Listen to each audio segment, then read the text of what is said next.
7 ਜੂਨ 1981 ਦੀ ਸ਼ਾਮ ਨੂੰ 4:01 ਤੇ ਜਦੋਂ ਇਜ਼ਰਾਈਲ ਦੇ ਇੱਕ ਖੂਫੀਆ 에ਅਰ ਬੇਸ ਤੋਂ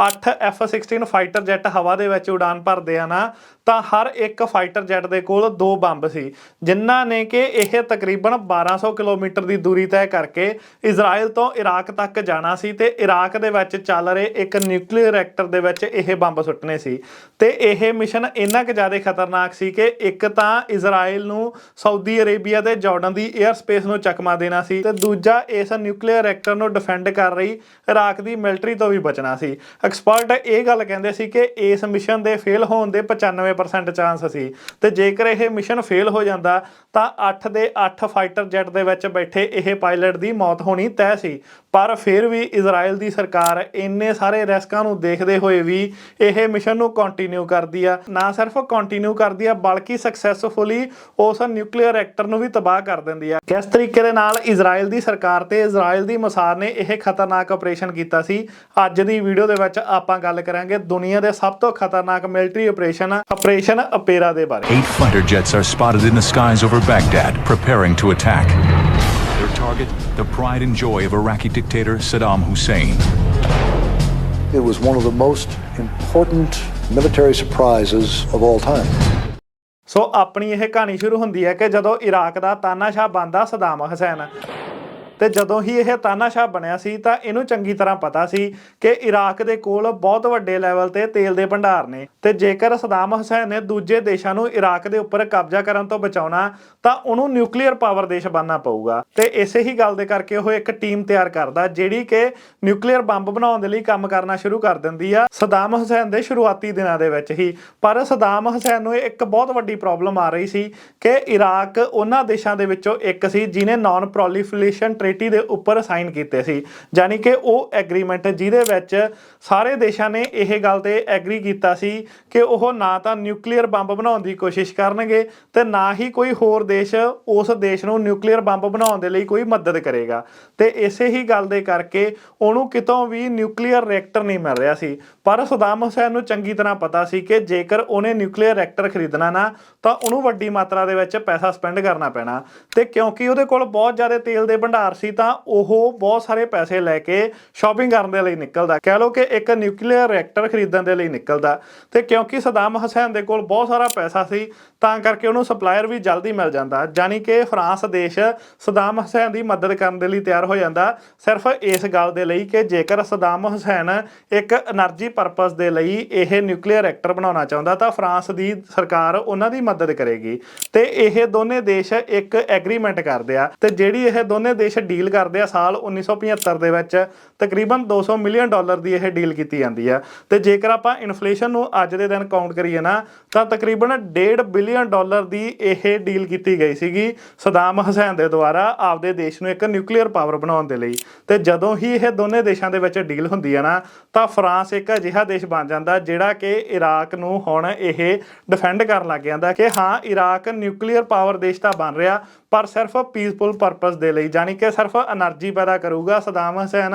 ਇਸ ਨਿਊਕਲੀਅਰ ਪਾਵਰ ਤੋਂ। ਇਸ ਡੀਲ ਹੋਣ ਤੋਂ ਬਾਅਦ ਇਜ਼ਰਾਈਲ ਦੀ ਸਰਕਾਰ ਬਿਲਕੁਲ ਵੀ ਖੁਸ਼ ਨਹੀਂ ਹੁੰਦੀ। ਇਜ਼ਰਾਈਲ ਦੀ ਸਰਕਾਰ ਨੂੰ ਪਤਾ ਸੀ ਕਿ ਸਦਾਮ ਹੁਸੈਨ ਕੋਈ એનર્ਜੀ ਪਰਪਸ ਦੇ ਵਾਸਤੇ ਇਹ ਨਿਊਕਲੀਅਰ ਰਿਐਕਟਰ ਆਪਦੇ ਦੇਸ਼ ਦੇ ਵਿੱਚ ਨਹੀਂ ਲਗਾ ਰਿਹਾ। ਉਹਨਾਂ ਨੂੰ ਤਾਂ ਚੰਗੀ ਤਰ੍ਹਾਂ ਪਤਾ ਸੀ ਕਿ ਸਦਾਮ ਹੁਸੈਨ ਦਾ ਮੇਨ ਟਾਰਗੇਟ ਇਜ਼ਰਾਈਲ ਦੇਸ਼ ਹੋਊਗਾ ਜੇਕਰ ਸਦਾਮ ਹੁਸੈਨ ਦੇ ਕੋਲ ਇੱਕ ਨਿਊਕਲੀਅਰ ਬੰਬ ਹੁੰਦਾ ਤਾਂ। ਇਸੇ ਹੀ ਗੱਲ ਦੇ ਕਰਕੇ ਉਹ ਆਪਦੀ ਮੋਸਾਦ ਦੀ ਟੀਮ ਤੋਂ ਲਗਾਤਾਰ ਜਾਣਕਾਰੀ ਇਕੱਠੀ ਕਰਨੀ ਸ਼ੁਰੂ ਕਰ ਦਿੰਦੇ ਆ ਕਿ ਕਿਤੇ ਸਦਾਮ ਹੁਸੈਨ ਇਹ ਨਿਊਕਲੀਅਰ ਪਾਵਰ ਪਲਾਂਟ ਦੇ ਵਿੱਚ ਨਿਊਕਲੀਅਰ ਬੰਬ ਬਣਾਉਣ ਦੀ ਤਾਂ ਨਹੀਂ ਕੋਸ਼ਿਸ਼ ਕਰ ਰਿਹਾ। ਪਰ ਇਸ ਡੀਲ ਦੇ ਹੁੰਦੇ ਸਾਰ ਹੀ ਤਕਰੀਬਨ 1 ਹਫ਼ਤੇ ਬਾਅਦ ਫਰਾਂਸ ਦੀ ਸਰਕਾਰ ਸਦਾਮ ਹੁਸੈਨ ਦੇ ਲਈ ਬਗਦਾਦ ਸ਼ਹਿਰ ਤੋਂ ਤਕਰੀਬਨ 17 ਕਿਲੋਮੀਟਰ ਦੀ ਦੂਰੀ ਤੇ ਇੱਕ ਨਿਊਕਲੀਅਰ ਰਿਐਕਟਰ ਦੀ ਕੰਸਟਰਕਸ਼ਨ ਕਰਨੀ ਸ਼ੁਰੂ ਕਰ ਦਿੰਦੇ ਆ ਤੇ ਇਹ ਕੰਸਟਰਕਸ਼ਨ ਬੜੀ ਹੀ ਤੇਜ਼ੀ ਦੇ ਨਾਲ ਹੋ ਰਹੀ ਸੀਗੀ ਉਸ ਏਰੀਆ ਦੇ ਵਿੱਚ। ਤੇ ਸਦਾਮ ਹੁਸੈਨ ਤੇ ਇਰਾਕ ਦੇਸ਼ ਦੀ ਮਦਦ ਕਰਨ ਦੇ ਲਈ ਫਰਾਂਸ ਦੀ ਸਰਕਾਰ ਨਾ ਸਿਰਫ ਸਦਾਮ ਹੁਸੈਨ ਨੂੰ ਟੈਕਨੋਲੋਜੀ ਸ਼ੇਅਰ ਕਰਦੀ ਆ, ਇਹਦੇ ਤੋਂ ਇਲਾਵਾ ਉਹ ਆਪਦੇ ਟੈਕਨੀਸ਼ੀਅਨ ਵੀ ਦਿੰਦੀ ਆ ਜਿਹੜੇ ਕਿ ਸਦਾਮ ਹੁਸੈਨ ਹੁਸੈਨ ਦੀ ਟੀਮ ਦੀ ਮਦਦ ਕਰ ਸਕਣ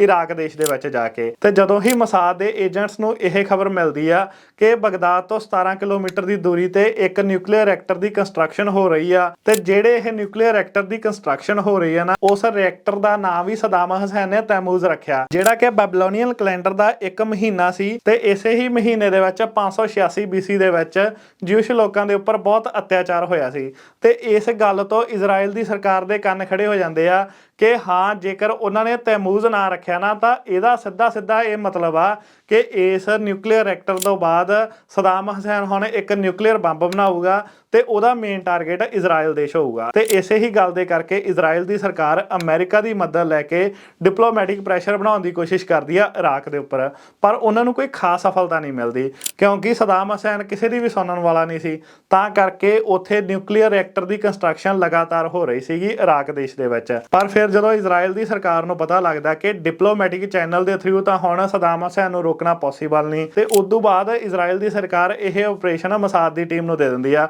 ਉਹਨਾਂ ਨੂੰ ਇਹ ਹੁਕਮ ਦਿੱਤਾ ਜਾਂਦਾ ਕਿ ਕਿਸੇ ਵੀ ਤਰੀਕੇ ਇਹ ਜਿਹੜਾ ਨਿਊਕਲੀਅਰ ਰਿਐਕਟਰ ਦੀ ਕੰਸਟਰਕਸ਼ਨ ਹੋ ਰਹੀ ਆ, ਇਹਨੂੰ ਡਿਲੇ ਕੀਤਾ ਜਾਵੇ, ਕੋਈ ਅਜਿਹਾ ਮਿਸ਼ਨ ਕੀਤਾ ਜਾਵੇ ਜਿਹਦੇ ਕਾਰਨ ਸਦਾਮ ਹੁਸੈਨ ਆਉਣ ਵਾਲੇ ਅਗਲੇ 5-7 ਸਾਲਾਂ ਤੱਕ ਬਿਲਕੁਲ ਵੀ ਨਿਊਕਲੀਅਰ ਰਿਐਕਟਰ ਦੀ ਕੰਸਟਰਕਸ਼ਨ ਨਾ ਕਰ ਸਕੇ। ਤੇ ਮਸਾਦ ਦੀ ਟੀਮ ਇਰਾਕ ਦੇਸ਼ ਦੇ ਵਿੱਚ ਹੀ ਜਾਣਕਾਰੀ ਇਕੱਠੀ ਕਰਨ ਲੱਗ ਜਾਂਦੀ ਹੈ ਕਿ ਕਿਸ ਤਰੀਕੇ ਦੇ ਨਾਲ ਇਹਦੀ ਕੰਸਟਰਕਸ਼ਨ ਹੋ ਰਹੀ ਆ। ਇਹਦੇ ਤੋਂ ਇਲਾਵਾ ਸੈਟੇਲਾਈਟ ਦੀਆਂ ਇਮੇਜਸ ਲਈਆਂ ਜਾਂਦੀਆਂ ਨੇ ਕਿ ਕਿਸ ਤਰੀਕੇ ਦੇ ਨਾਲ ਉਸ ਏਰੀਆ ਦੇ ਵਿੱਚ ਕਿੰਨੇ ਲੋਕ ਕੰਮ ਕਰਦੇ ਨੇ, ਕਿਸ ਲੈਵਲ ਦੇ ਉੱਪਰ ਇਹ ਕੰਸਟਰਕਸ਼ਨ ਹੋ ਰਹੀ ਹੈ ਤੇ ਕਿੰਨੇ ਕੁ ਟਾਈਮ ਦੇ ਵਿੱਚ ਇਹ ਨਿਊਕਲੀਅਰ ਰਿਐਕਟਰ ਬਣ ਕੇ ਰੈਡੀ ਹੋ ਜਾਊਗਾ। ਤੇ ਇਹਦੇ ਤੋਂ ਇਲਾਵਾ ਇਜ਼ਰਾਈਲ ਦੀ ਸਰਕਾਰ ਇਜ਼ਰਾਈਲ ਦੀ 에ਅਰ ਫੋਰਸ ਦੀ ਵੀ ਮਦਦ ਲੈਂਦੀ ਆ, ਕਿਉਂਕਿ ਇਜ਼ਰਾਈਲ ਦੀ ਸਰਕਾਰ ਨੂੰ ਚੰਗੀ ਤਰ੍ਹਾਂ ਪਤਾ ਲੱਗ ਗਿਆ ਸੀ ਕਿ ਕਿਸੇ ਵੀ ਦੇਸ਼ ਤੋਂ ਦਬਾਅ ਬਣਾ ਕੇ ਹੁਣ ਸਦਾਮ ਹੁਸੈਨ ਨੂੰ ਚੁੱਪ ਨਹੀਂ ਕਰਾਇਆ ਜਾ ਸਕਦਾ। ਇਸੇ ਹੀ ਗੱਲ ਦੇ ਕਰਕੇ ਮਸਾਦ ਇੱਕ ਅਜਿਹਾ ਪਲਾਨ ਬਣਾਉਂਦੀ ਆ ਕਿ ਕਿਸੇ ਵੀ ਤਰੀਕੇ ਇਰਾਕ ਦੇਸ਼ ਦੇ ਵਿੱਚ ਜਾ ਕੇ ਉਸ ਨਿਊਕਲੀਅਰ ਰਿਐਕਟਰ ਦੇ ਉੱਪਰ ਬੰਬ ਸੁੱਟਿਆ ਜਾਵੇ, ਜਿਹਦੇ ਨਾਲ ਉਹ ਨਿਊਕਲੀਅਰ ਰਿਐਕਟਰ ਤਬਾਹ ਹੋ ਜਾਊਗਾ ਤੇ ਇਹਦੇ ਨਾਲ ਹੀ ਜਿਹੜੀ ਕੰਸਟਰਕਸ਼ਨ ਹੋ ਰਹੀ ਆ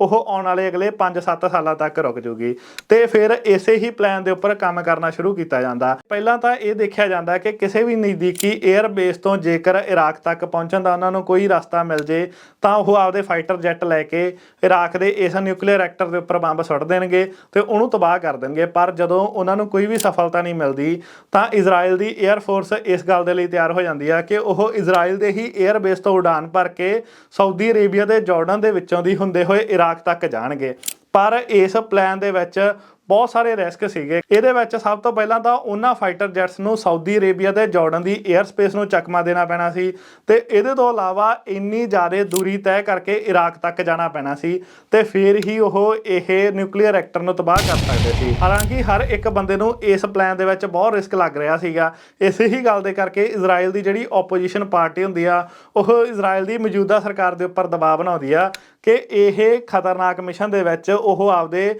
ਫਾਈਟਰ ਜੈਟਸ ਨੂੰ ਨਾ ਭੇਜਣ, ਜਿਹਦੀ ਵਜ੍ਹਾ ਦੇ ਕਾਰਨ ਜੇਕਰ ਕਿਸੇ ਵੀ ਮਿਸਾਈਲ ਨੇ ਉਹਨਾਂ ਫਾਈਟਰ ਜੈਟਸ ਨੂੰ ਉਡਾਤਾ ਤਾਂ ਜਿਹੜੇ ਇਜ਼ਰਾਈਲ ਦੇ ਪਾਇਲਟ ਆ ਉਹਨਾਂ ਦੀ ਮੌਤ ਹੋ ਜੂਗੀ। ਪਰ ਜਿਹੜਾ ਇਜ਼ਰਾਈਲ ਦਾ ਉਸ ਸਮੇਂ ਦਾ ਪ੍ਰਧਾਨ ਮੰਤਰੀ ਹੁੰਦਾ ਉਹ ਆਪੋਜੀਸ਼ਨ ਪਾਰਟੀਆਂ ਨੂੰ ਤਾਂ ਇਹ ਗੱਲ ਸਮਝਾਉਂਦਾ ਕਿ ਹਾਂ, ਇਹਦੇ ਵਿੱਚ ਬਹੁਤ ਰਿਸਕ ਆ, ਇਸੇ ਗੱਲ ਕਰਕੇ ਉਹ ਇਸ ਪਲਾਨ ਦੇ ਉੱਪਰ ਕੰਮ ਨਹੀਂ ਕਰਨਗੇ। ਪਰ ਸੀਕ੍ਰੇਟਲੀ ਉਹ ਇਜ਼ਰਾਈਲ ਦੀ 에ਅਰ ਫੋਰਸ ਅਤੇ ਮਸਾਦ ਨੂੰ ਇਹ ਹੁਕਮ ਦਿੰਦਾ ਕਿ ਹਾਂ, ਇਸੇ ਪਲਾਨ ਨੂੰ ਕੰਟੀਨਿਊ ਕੀਤਾ ਜਾਵੇ, ਕਿਸੇ ਵੀ ਤਰੀਕੇ ਇਜ਼ਰਾਈਲ ਤੋਂ ਉੱਡ ਕੇ ਇਰਾਕ ਤੱਕ ਪਹੁੰਚਿਆ ਜਾਵੇ ਤੇ ਉੱਥੇ ਬੰਬ ਸੁੱਟ ਕੇ ਉਹਨੂੰ ਤਬਾਹ ਕਰ ਦਿੱਤਾ ਜਾਵੇ। ਫਿਰ ਚਾਹੇ ਇਸ ਸਾਰੇ ਮਿਸ਼ਨ ਦੇ ਵਿੱਚ ਉਹਦੇ ਸਾਰੇ ਦੇ ਸਾਰੇ ਪਾਇਲਟਸ ਦੀ ਮੌਤ ਹੀ ਕਿਉਂ ਨਾ ਹੋ ਜੇ। ਤੇ ਜਦੋਂ ਹੀ ਇਜ਼ਰਾਈਲ ਦੇ ਪ੍ਰਧਾਨ ਮੰਤਰੀ ਤੋਂ ਹਰੀ ਝੰਡੀ ਮਿਲ ਜਾਂਦੀ ਹੈ ਤਾਂ ਇਜ਼ਰਾਈਲ ਦੀ 에ਅਰ ਫੋਰਸ ਤੇ ਮਸਾਦ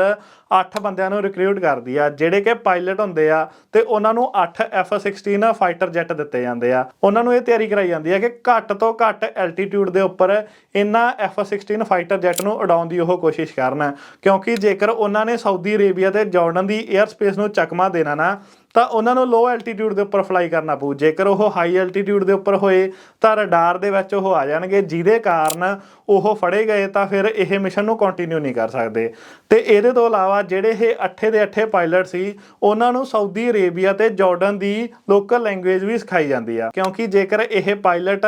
ਸਾਊਦੀ ਅਰੇਬੀਆ ਦੀ 에ਅਰ ਸਪੇਸ ਦੇ ਵਿੱਚ ਫੜੇ ਗਏ ਤਾਂ ਇਹ ਕਹਿਣਗੇ ਕਿ ਇਹ ਤਾਂ ਜਾਰਡਨ ਦੀ ਸਾਈਡ ਤੋਂ ਆਇਆ ਤੇ ਇਹ ਵਾਪਸ ਜਾਰਡਨ ਦੇ ਵਿੱਚ ਚੱਲੇ ਆ, ਤੇ ਜੇਕਰ ਇਹ ਜਾਰਡਨ ਦੀ 에ਅਰ ਸਪੇਸ ਨੇ ਫੜ ਲਏ ਤਾਂ ਇਹ ਕਹਿਣਗੇ ਕਿ ਇਹ ਸਾਊਦੀ ਅਰੇਬੀਆ ਤੋਂ ਆਏ ਆ, ਸਾਊਦੀ ਅਰੇਬੀਆ ਦੀ ਲੋਕਲ ਲੈਂਗੁਏਜ ਦੇ ਵਿੱਚ, ਤੇ ਇਹ ਕਹਿਣਗੇ ਕਿ ਇਹ ਸਾਊਦੀ ਅਰੇਬੀਆ ਵਾਪਸ ਚੱਲੇ ਆ। ਤਾਂ ਇਸੇ ਤਰੀਕੇ ਜਦੋਂ ਉਹਨਾਂ ਦੀ ਤਿਆਰੀ ਹੋ ਰਹੀ ਹੁੰਦੀ ਆ ਨਾ, ਤਾਂ ਹੁਣ ਇਜ਼ਰਾਈਲ ਦੀ 에ਅਰ ਫੋਰਸ ਦੇ ਅੱਗੇ ਸਭ ਤੋਂ ਵੱਡੀ ਪ੍ਰੋਬਲਮ ਇਹ ਆ ਰਹੀ ਸੀ ਕਿ ਜਿਹੜੀ ਇਹ ਦੂਰੀ ਸੀ, ਤਾਂ F-16 ਫਾਈਟਰ ਜੈਟ ਇੰਨੀ ਦੂਰੀ ਤੈਅ ਕਰਕੇ ਵਾਪਸ ਨਹੀਂ ਆ ਸਕਦੇ ਸੀ ਜਿੰਨਾ ਉਹਨਾਂ ਦੇ ਵਿੱਚ ਫਿਊਲ ਪੈਂਦਾ ਸੀ ਇੱਕੋ ਟਾਈਮ ਦੇ ਵਿੱਚ। ਤੇ ਰੀਫਿਊਲਿੰਗ ਦਾ ਤਾਂ ਸਵਾਲ ਹੀ ਨਹੀਂ ਪੈਦਾ ਹੁੰਦਾ ਸੀ, ਕਿਉਂਕਿ ਜਿਹੜੇ ਗਵਾਂਢੀ ਦੇਸ਼ ਸੀ ਇਰਾਕ ਦੇ, ਉਹ ਵੀ ਤਾਂ ਇਜ਼ਰਾਈਲ ਦੇ ਦੁਸ਼ਮਣ ਦੇਸ਼ ਸੀ, ਉਹਨਾਂ ਨੇ ਤਾਂ ਬਿਲਕੁਲ ਵੀ ਮਦਦ ਨਹੀਂ ਕਰਨੀ ਸੀ ਇਜ਼ਰਾਈਲ ਦੀ। ਤਾਂ ਕਰਕੇ ਕਿਸੇ ਤਰੀਕੇ ਇਹਨਾਂ ਨੂੰ ਇਜ਼ਰਾਈਲ ਤੋਂ ਉੱਡ ਕੇ ਇਰਾਕ ਤੱਕ ਜਾਣਾ ਸੀ ਤੇ ਫਿਰ ਉਸੇ ਹੀ ਫਿਊਲ ਦੇ ਨਾਲ ਇਰਾਕ ਤੋਂ ਵਾਪਸ ਇਜ਼ਰਾਈਲ ਤੱਕ ਆਉਣਾ ਸੀ। ਤਾਂ ਇਸ ਗੱਲ ਦੇ ਸੋਲੂਸ਼ਨ ਦੇ ਲਈ ਇਜ਼ਰਾਈਲ ਦੀ ਇੱਕ ਇੰਜੀਨੀਅਰ ਟੀਮ ਉਹਨਾਂ F-16 ਫਾਈਟਰ ਜੈਟਸ ਦੇ ਉੱਪਰ ਐਕਸਟਰਨਲ ਫਿਊਲ ਟੈਂਕ ਲਾ ਦਿੰਦੀ ਆ। ਦੋਨੇ ਵਿੰਗਸ ਦੀ ਸਾਈਡ ਦੇ ਉੱਪਰ ਐਕਸਟਰਨਲ ਫਿਊਲ ਟੈਂਕ ਲਾਏ ਜਾਂਦੇ ਆ,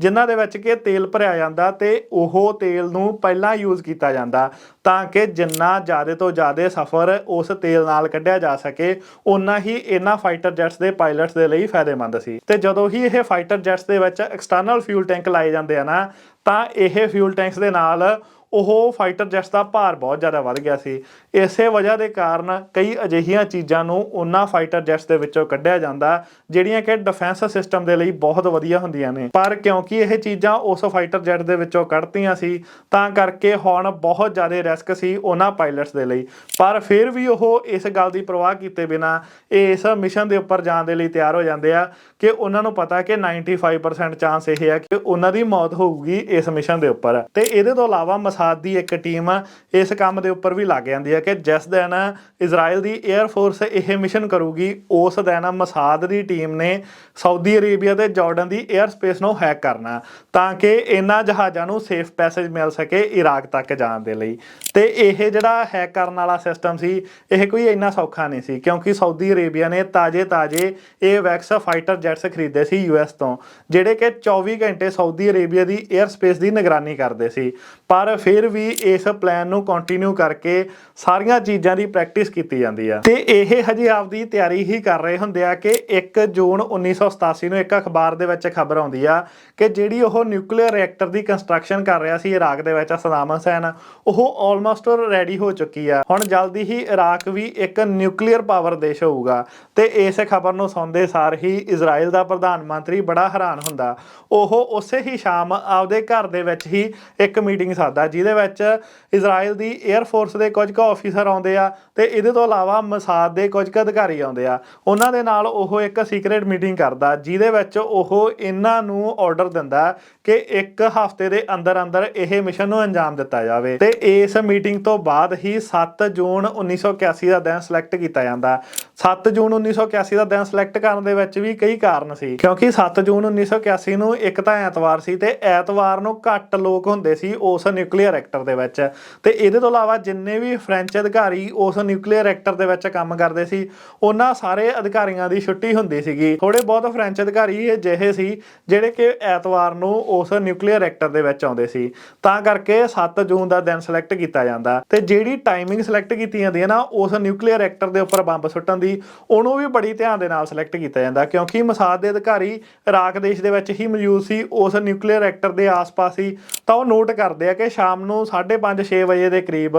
ਸਵੇਰ ਦੀ ਜਿਹੜੀ ਸਿਕਿਉਰਿਟੀ ਗਾਰਡਾਂ ਦੀ ਸ਼ਿਫਟ ਹੁੰਦੀ ਆ, ਉਹ ਜਦੋਂ ਆਪਦੀ ਸ਼ਿਫਟ ਚੇਂਜ ਕਰਦੇ ਆ ਤੇ ਸ਼ਾਮ ਵਾਲੇ ਸਿਕਿਉਰਿਟੀ ਗਾਰਡ ਆਉਂਦੇ ਆ, ਤਾਂ ਅੱਧੇ ਕੁ ਘੰਟੇ ਦੀ ਬ੍ਰੇਕ ਹੁੰਦੀ ਆ, ਡਿਨਰ ਬ੍ਰੇਕ ਕਹਿੰਦੇ ਆ ਉਹਨੂੰ। ਤੇ ਇਸ ਬ੍ਰੇਕ ਦੇ ਵਿੱਚ ਹੀ ਘੱਟ ਲੋਕ ਮੌਜੂਦ ਹੁੰਦੇ ਆ ਉਸ ਨਿਊਕਲੀਅਰ ਰਿਐਕਟਰ ਦੇ ਵਿੱਚ। ਤੇ ਇਹ ਟਾਈਮਿੰਗ ਨੂੰ ਸਿਲੈਕਟ ਕੀਤਾ ਜਾਂਦਾ ਕਿ ਇਸ ਟਾਈਮ ਤੇ ਜਾ ਕੇ ਉਹ ਨਿਊਕਲੀਅਰ ਰਿਐਕਟਰ ਦੇ ਵਿੱਚ ਬੰਬ ਸੁੱਟਣਗੇ। ਤੇ ਫਿਰ ਜਦੋਂ ਹੀ 7 ਜੂਨ 1981 ਦਾ ਦਿਨ ਆਉਂਦਾ, ਤਾਂ ਸ਼ਾਮ ਨੂੰ 4:01 ਤੇ ਇਜ਼ਰਾਈਲ ਦੇ ਇੱਕ 에ਅਰ ਬੇਸ ਤੋਂ ਇੱਕ ਕਰਕੇ 8 F-16 ਫਾਈਟਰ ਜੈਟਸ ਉਡਾਨ ਭਰਦੇ ਆ, ਕਿਉਂਕਿ ਇਹਨਾਂ ਦੇ ਉੱਪਰ ਐਕਸਟਰਨਲ ਫਿਊਲ ਟੈਂਕ ਲੱਗੇ ਹੋਏ ਸੀ ਜਿਨ੍ਹਾਂ ਦੇ ਵਿੱਚ ਫਿਊਲ ਭਰਿਆ ਹੋਇਆ ਸੀ। ਤਾਂ ਭਾਰ ਜ਼ਿਆਦਾ ਹੋਣ ਦੇ ਕਰਕੇ ਥੋੜਾ ਲੰਮਾ ਸਮਾਂ ਇਹ ਰਨਵੇ ਦੇ ਉੱਪਰ ਚੱਲਦੇ ਆ, ਪਰ ਫਿਰ ਫਾਈਨਲੀ ਇਹਨਾਂ ਨੂੰ ਲਿਫਟ ਮਿਲਦੀ ਆ ਤੇ ਇਹ ਹਵਾ ਦੇ ਵਿੱਚ ਉਡਾਨ ਭਰਨ ਲੱਗ ਜਾਂਦੇ ਆ। ਤੇ ਜਦੋਂ ਹੀ ਇਹ ਹਵਾ ਦੇ ਵਿੱਚ ਉਡਾਨ ਭਰਦੇ ਆ ਨਾ, ਤਾਂ ਪਹਿਲਾਂ ਇਹ ਸਮੁੰਦਰ ਦੇ ਰਸਤੇ ਥੋੜਾ ਕੁ ਜਾਂਦੇ ਆ ਤੇ ਉਦੋਂ ਬਾਅਦ ਇਹ ਸਾਊਦੀ ਅਰੇਬੀਆ ਤੇ ਜਾਰਡਨ ਦੀ 에ਅਰ ਸਪੇਸ ਦੇ ਵਿੱਚ ਵੜਨਾ ਸ਼ੁਰੂ ਕਰਦੇ ਆ ਤੇ ਜਦੋਂ ਹੀ ਇਹ ਇਹਨਾਂ ਦੋਨਾਂ ਦੇਸ਼ਾਂ ਦੀ 에ਅਰ ਸਪੇਸ ਦੇ ਵਿੱਚ ਵੜਦੇ ਆ ਨਾ